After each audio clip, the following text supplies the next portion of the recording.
aged grandmother in the world. I met her. This is what she said to me, out of the mouths of babes. She said, where is this great Arab world that they teach us about in school?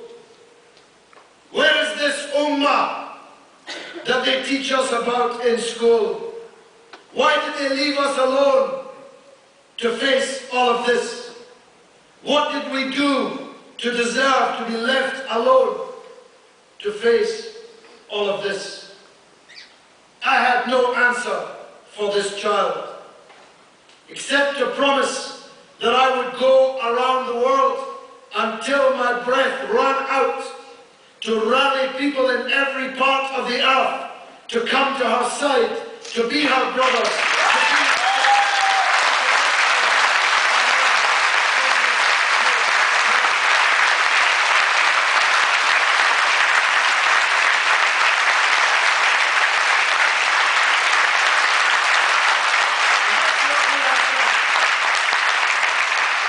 On the 10th of January 2009, outside the Israeli embassy in London, I announced the creation of Viva Palestina, and I announced that 3 weeks hence, on St. Valentine's Day, dispatching from London with love, I would lead a huge convoy through Europe, through the Arab Maghreb, all the way to Gaza to break this siege. I've now done it 5 times, and whether Jason Kenney likes it or not, I'll do it 55 times.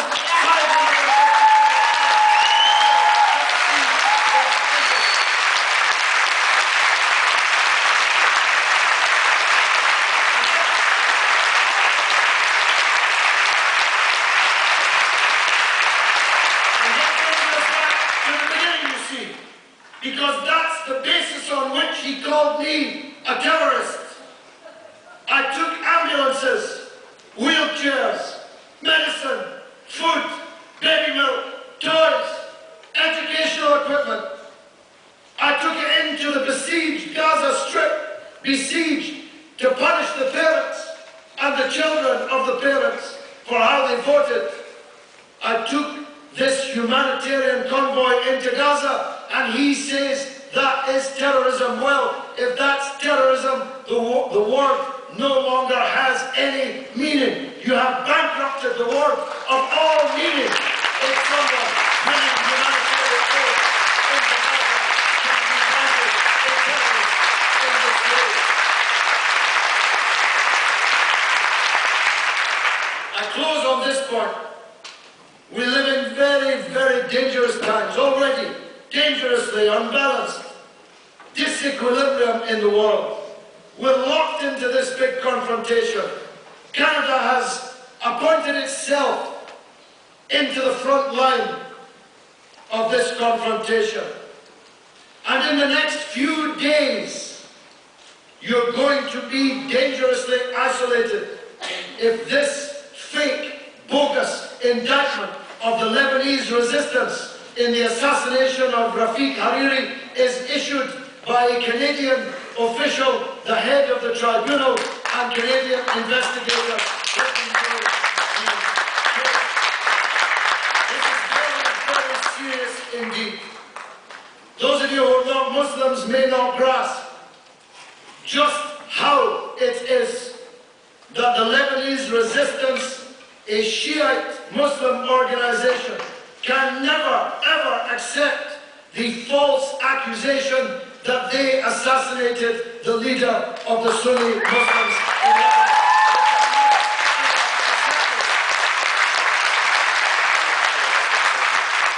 This tribunal, headed by a Canadian, told us for the last 4 years, they were very clear about it. This crime against Hariri, they said, was carried out by Syria. Syria was driven out of Lebanon, was itself sanctioned. Named officials in Syria were indicted as the killers of Hariri. There was no doubt about it. There was even witnesses testifying to exactly what role Syrian officials played in this crime. And after 4 years, they said, sorry, we got that wrong. these witnesses were false witnesses. Syria is innocent of this crime. It is the Lebanese resistance that carried out this crime. It would be laughable if it were not so dangerous. Be sure, if this indictment is laid on the Lebanese resistance, it will be a blood libel that will stain for 1,000 years. You have to know this. The schism between Sunni and Shia in Islam, they are still mourning, still angry about events 1,400 years ago. If this indictment is issued, this blood libel will never be forgotten, and the Lebanese resistance will not accept it. And if anyone comes forward to try to serve this indictment, the leader of the resistance has said that the hand of the person with the indictment will be cut off. That means war in Lebanon. That means war. It means war inside Lebanon, and it almost certainly means another Israeli invasion of Lebanon. I say to the Canadian people, don't be implicated in this. Insist now that this ridiculous kangaroo court is called off, and that your country is not forced to endure the ignominy of having been the hand that issued this indictment. We live in dangerous times.